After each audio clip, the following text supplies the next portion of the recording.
기도하겠습니다. 하나님 아버지,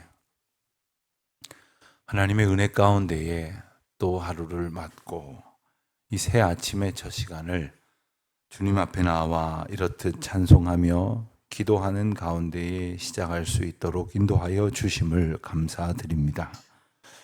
세상이 어지럽고 또 요란하고 또 무수한 소리와 소문으로 가득하며 저희의 귓전을 울리는 많은 이야기들과 그리고 미혹이 있지만 이 아침 하나님의 말씀을 의지하고자 소원하는 이마만큼의 믿음을 주셔서 주 앞에 나오게 하셨사오니 오늘 하루가 그러한 은혜로 충만케 하여 주시기를 기도드립니다.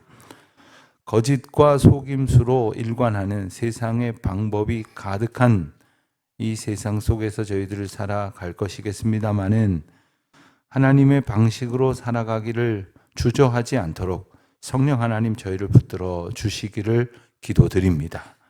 잠깐의 이익을 바라며 세속에 휩쓸리는 어리석은 자가 되지 말게 하여 주시옵시고 영원한 안식과 참된 생명의 주권자이신 하나님의 은혜에 합당한 자로 살아갈 수 있도록 오늘도 저희를 붙들어 주시기를 기도드립니다. 하나님, 이 세상은 하나님을 알지 못하는 많은 사람들의 무수한 욕심으로 더럽혀져 있습니다마는 그 가운데 저희들이 믿음으로 살아가는 가운데에 생명의 길, 진리의 길로 걸어갈 수 있도록 주님의 은혜를 베풀어 주시옵시고 부족하지만 그와 같은 저희의 애쓰고 수고하는 모든 노력이 주님의 이름을 높이는 하나님의 영광을 드러내는 증거가 되게 하여 주시기를 또한 기도드립니다. 아버지 하나님, 우리 자녀들이 믿음 안에서 잘 자라날 수 있도록 저희들이 가르치고 이끄는 일에 더욱 열심을 내게 하여 주시기를 기도합니다. 저희가 저희 자녀들로 하여금 이 세상의 부요와 평강을 누리기를 바랍니다마는 참된 부요와 평강의 원천이신 주님의 은혜와 그 말씀으로 이끌어 인도하기보다는 그저 세상 사람들이 열망하는 것들로 채워지기를 바라는 어리석음 가운데 있사오니 하나님 저희를 불쌍히 여기시고 어찌하든지 우리의 자녀들의 세대가 믿음 안에서 잘 자라갈 수 있도록 부족한 저희들을 통해서 하나님 역사하여 주실 줄 믿습니다. 하나님, 내일은 저희가 살고 있는 이 서울의 교육감을 새로 뽑는 이 보궐선거가 있습니다. 어느 때부터인가 우리 자녀들을 가르치는 문제가 정치 쟁점화 되어졌고 그리고 이념의 문제로 바뀌어져서 정말로 우리 자녀들을 어떻게 가르쳐야 할지를 정말 사람들의 편향된 생각으로 빼앗기고 말았던 시절들이 너무나 오래되었습니다. 하나님, 이 사회가 함께 추구해야 할 마땅한 교육의 가치를 붙드는 기회가 되게 하여 주시옵시고 무엇보다도 저희는 믿는 사람으로서 하나님 앞에서 우리의 자녀들이 어떻게 자라가야 할지 또 저희가 어떻게 정말 우리의 목숨을 희생하면서까지라도 우리의 자녀들이 바르게 배우고 서나아가야 할지를 기도하는 가운데에 투표에 참여할 수 있도록 은총을 베풀어 주시기를 원하옵고 그리고 작금의 세태 가운데에 저희들이 믿음으로 더욱 간구하며 이 세상이 하나님의 통치가 이루어지는 나라가 될 수 있도록 하나님의 거룩한 백성들에게 허락하신 은총의 날들을 더하여 지게 하여 주시옵소서. 하나님, 오늘도 예배당 건축 공사 현장에서는 여러 가지 일정들이 따라서 공사가 진행될 것입니다. 하나님 도와주시사 조그마한 안전사고도 없도록 붙들어 주시옵시고 불편한 일 없는 가운데에 하나님의 집이 든든히 지어져 가게 하심에 따라 저희들 마음 가운데 허락하신 하나님의 놀라운 권능의 집도 든든히 세워지게 하여 주시옵소서.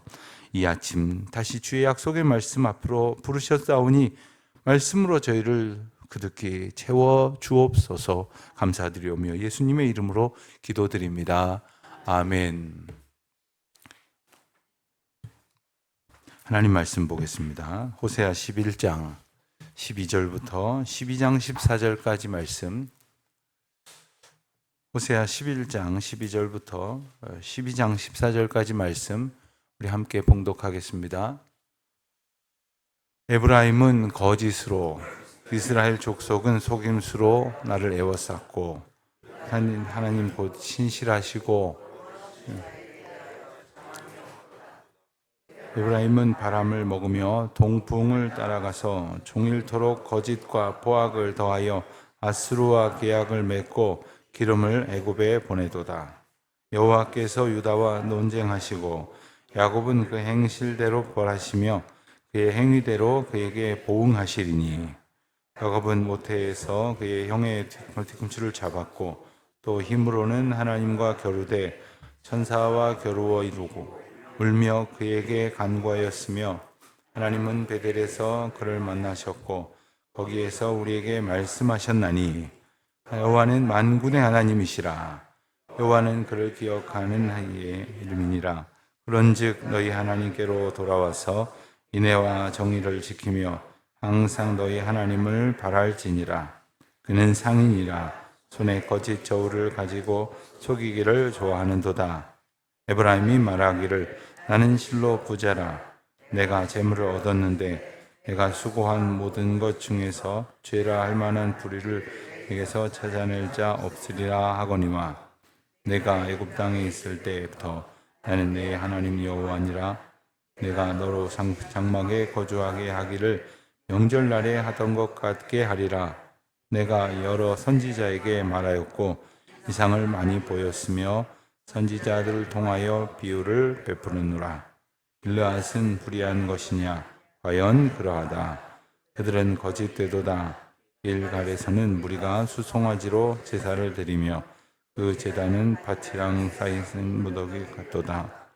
야곱의 아람들로 포함하였으나 이스라엘이 아내를 얻기 위하여 사람을 섬기며 아내를 얻기 위하여 양을 쳤고, 여호와께서는 한 선지자로 이스라엘을 애굽에서 인도하여 내셨고, 이스라엘이 한 선지자로 보호 바라건을 에브라임이 경노하게 함이 극심하였으니, 그의 주께서 그의 피로 그의 위에 머물러 있게 하시며 그의 수치를 그에게 돌리시리라. 아멘. 아주 오래전에 텔레비전 어느 프로그램에서 이런 방송을 한 적이 있습니다.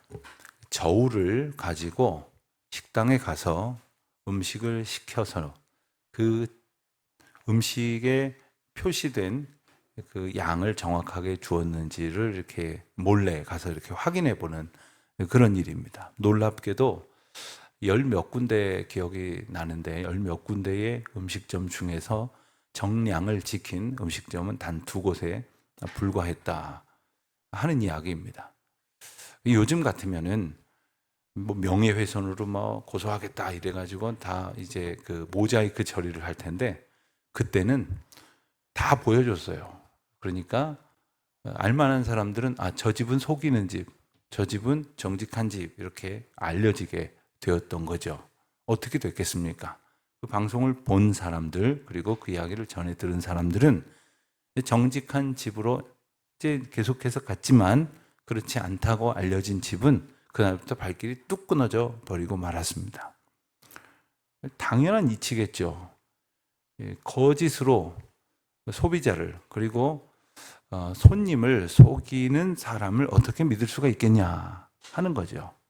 요즘은 많이 이렇게 발달이 되어서 이 음식 재료 하나하나의 원산지도 다 표시하게 되었지만, 이것 속이는 일은 또 얼마나 많았습니까? 우리는 누군가가 나를 속인다고 하면 더 이상 그를 신뢰할 수 없기에 그를 만나려고 하지도 않을 것입니다. 하나님은 어떠셨을까요? 오늘 말씀을 보면 이스라엘 백성들이 하나님 앞에서 12절에 보면 거짓으로, 속임수로 일관했다, 이렇게 말씀을 하십니다. 뿐만 아니라 유다는 신실하시고 거룩하신 자에게 대하여 정함이 없도다, 깨끗함이 없다 말씀을 하십니다. 북이스라엘, 에브라임은 거짓과 속임수로, 남유다는 정함이 없는 것으로 하나님에게 이렇게 명백히 지적을 받습니다. 자, 하나님께서 하나님의 백성들을 이렇게 거짓된 공동체로 이렇게 정의를 하시는데 그 이유가 무엇입니까? 바로 그들은 하나님을 떠났기 때문입니다. 하나님을 배반했기 때문입니다. 자, 하나님을 배반한 백성들은 어디로 가느냐?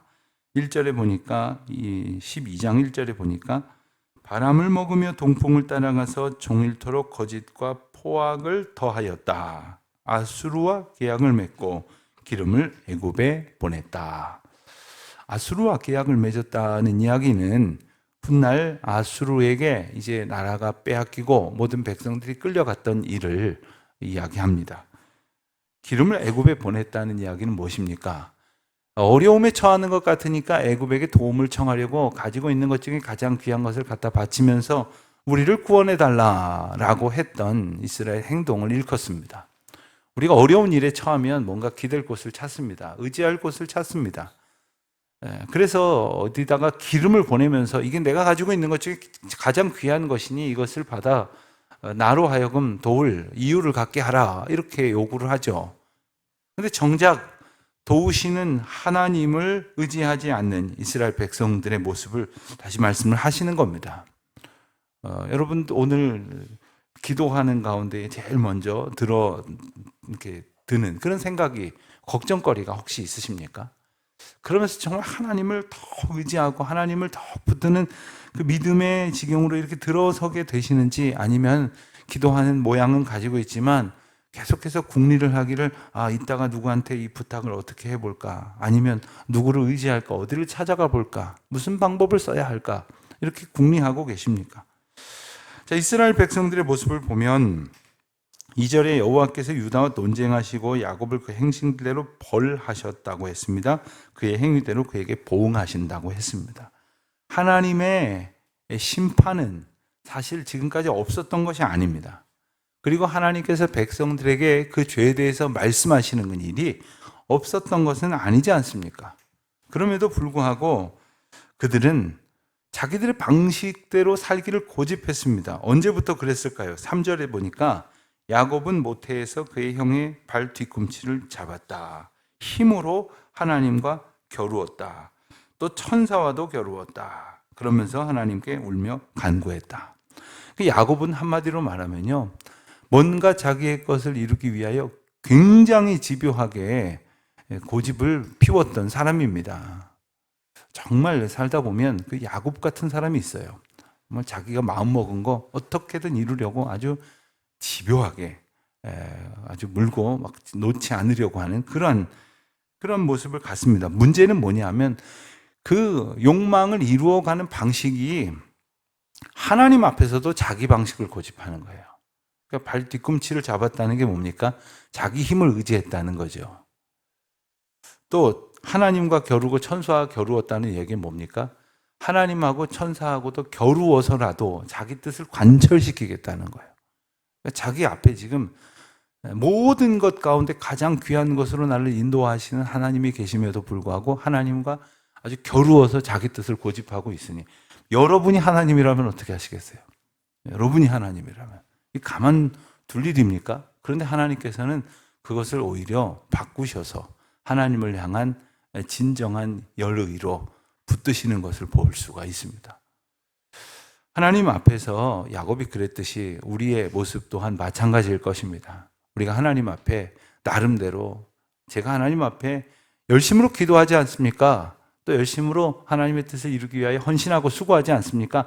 나만큼 수고하는 사람이 어디 있겠습니까? 제가 지금처럼 수고한 때가 어디에 있었겠습니까? 이렇게 말하고 싶지만 사실 그 가운데에 어떻게 해서든지 내 노력으로 내가 원하는 일을 이룰 수만 있다면, 그 가운데 하나님도 힘써 주시는 분이 되고 도구가 될 수만 있다면 내가 무슨 일이든지 못하겠느냐 하는 마음으로 살아간다면, 그것은 하나님의 뜻을 이루려고 애쓰는 삶이 아니라 자기 뜻을 이루려고 애쓰는 삶이 되는 것이고, 그러는 가운데에 하나님 앞에 있다 하더라도 하나님을 일개 우상으로 전락시키는 그러한 우를 범한다고 하는 것을 우리는 기억해야 합니다. 7절을 보면 그는 상인이라 손에 거짓 저울을 가지고 속이기를 좋아하는도다. 상인이 거짓 저울을 가지고 속입니다. 왜 그렇습니까? 그게 이익이 되리라 생각을 하기 때문이죠. 하나 팔아서 1,000원 남기는데 속이면 2,000원, 3,000원을 남길 수 있게 되니까 속이는 거죠. 당장의 이익 때문에 속이는 것입니다. 그런데 사람도 물론 속이면 안 되겠지만 감히 하나님을 속여요. 하나님 앞에서 거짓으로 행동을 한다는 말입니다. 다시 한번 여러분들에게 묻겠습니다. 여러분이라면 어떻게 하시겠습니까? 여러분 앞에서 뻔히 반복적으로 속이는 사람을 어떻게 하시겠습니까? 식당을 가서 음식을 얼만큼 주도록 주문을 했는데 그만큼 주지 않아요. 그런데도 불구하고 눈 감아주고 한 번 더 갑니다. 또 그래요. 내가 다 알고 있는 표정을 짓고 있는데도 또 그래요. 어떻게 하시겠습니까? 하나님 앞에서 우리가 그런 존재로 살았다는 거예요. 하나님 다 아시거든요. 하나님 다 아시는데 하나님께서 그것을 지적하지 아니하시고 기다리고 계셨던 거죠. 제가 오래전 저희 아버님께 뭘 말씀을 사실대로 드려야 됐는데 사실대로 못 드리고 나중에 말씀을 드려야지 하고 이렇게 묵히고 있었던 일이 하나 있었어요. 궁금하시겠지만 이야기하면 기니까 그랬단 말입니다. 그래서 나중에 이실직고를 해야지. 그래서 시간이 지나고 한참이 지났는데 결국 말씀을 드리지 못하고 좀 시간이 흘렀어요. 근데 알고 보니까 다 알고 계셨더라고요. 저희 형님이 그러더라고요. 아버지 그거 다 알고 계셔. 그런데 아무런 말씀도 안 하셨어요. 티도 내지 아니하셨어요. 그리고 나중에 말씀을 드리니까 그래 언젠간 내 스스로 얘기할 때가 올 줄 기다리고 있었다 이러시더라고요. 참 인간적으로 따지면 그러기 쉽지 않은 것 같아요. 부모나 되니까 그래도 조금 기다려 주는 듯 하지만 부모도 실상 그러기 어렵습니다. 왜냐하면 이래서는 안 된다는 생각, 자기의 고집, 자기가 생각하는 방향과 다르기 때문에 그 방향으로 끌고 가려고 하지만 하나님께서는 우리에게 가장 좋은 길로 방법으로 인도하시면서 그들의 불의와 그들의 부정직 그리고 그들의 속임수를 어떻게 고치시느냐. 19절 말씀입니다. 내가 애굽 땅에 있을 때부터 나는 내 하나님 여호와니라. 내가 너로 다시 장막에 거주하게 하기를 명절날에 하던 것 같게 하리라.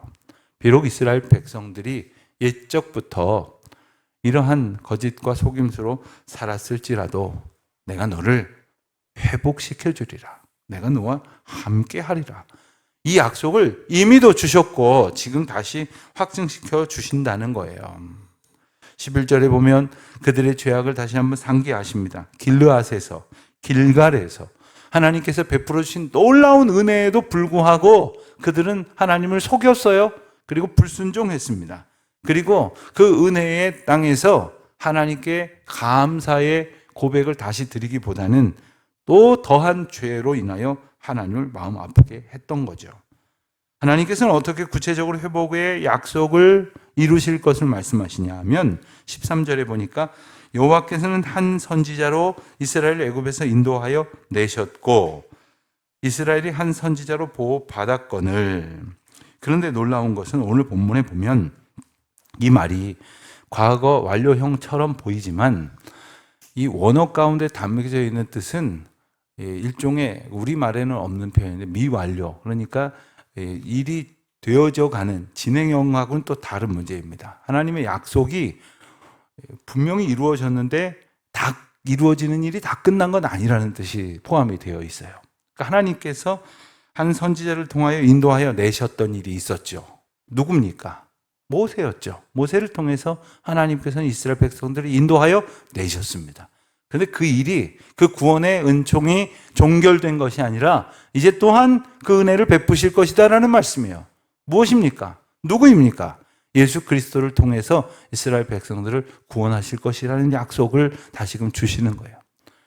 도저히 구원을 얻을 수 없는 거짓과 속임수와 정함이 없는, 그래서 진노에 합당한, 멸망에 합당한 백성들을, 그리고 우리 인생들을 하나님께서는 다시 고치시고 지키셔서 명절날 하나님을 기뻐하며 찬송하게 하셨던 것처럼 인도하시겠다. 한 선지자 예수 그리스도 구원의 이름을 우리에게 보내주셔서 우리를 다시금 하나님 앞으로 인도하여 내시겠다 말씀을 하십니다. 오늘 우리에게 주신 은혜의 약속이 바로 이것입니다. 여러분 걱정하지 마십시오. 오늘도 우리가 하나님 앞에 거합니다. 하나님 앞에 거하는 것이 우리 당장 제일 시급한 문제이지 지금 내 눈앞에 있는 이게 더 급하다고 생각할 것이 못 됩니다. 혹 그 어떤 것이 해결된다 할지라도 하나님 앞에 거하는 기쁨을 누리지 못한다면 그는 지옥을 사는 것입니다. 어느 책을 보니까 그렇게 쓰여 있더라고요. 천국이 뭐냐? 하나님과 함께하는 것이 천국이고 지옥이 뭐냐? 하나님의 권세를 얻을 수 없는 것이 지옥이다. 하나님의 권세가 미치지 않는 것이 어디에 있겠습니까마는 하나님을 거역하고 배반하고 하나님을 떠나 거짓된 삶으로 자기의 이익을 채우기 위해 애쓰고 수고하는 어리석은 자가 되어 지옥을 사는 날이 아니라 하나님의 인도하심의 약속을 얻은 자로 그 인도하심 가운데에 주와 함께 하나님의 평강을 누리게 하시는 복을 얻는 복된 이 하루가 되시기를 주님의 이름으로 축원드립니다. 하나님 아버지, 저희에게 허락하신 구원의 은혜를 다시금 약속하여 주시니 감사합니다. 확증하여 주신 주님의 약속을 붙들고 오늘 하루도 어디에 있든지 무엇을 하든지 주님 바라보며 주와 함께하는 기쁨으로 충만케 하옵소서. 예수님의 이름으로 기도드립니다. 아멘.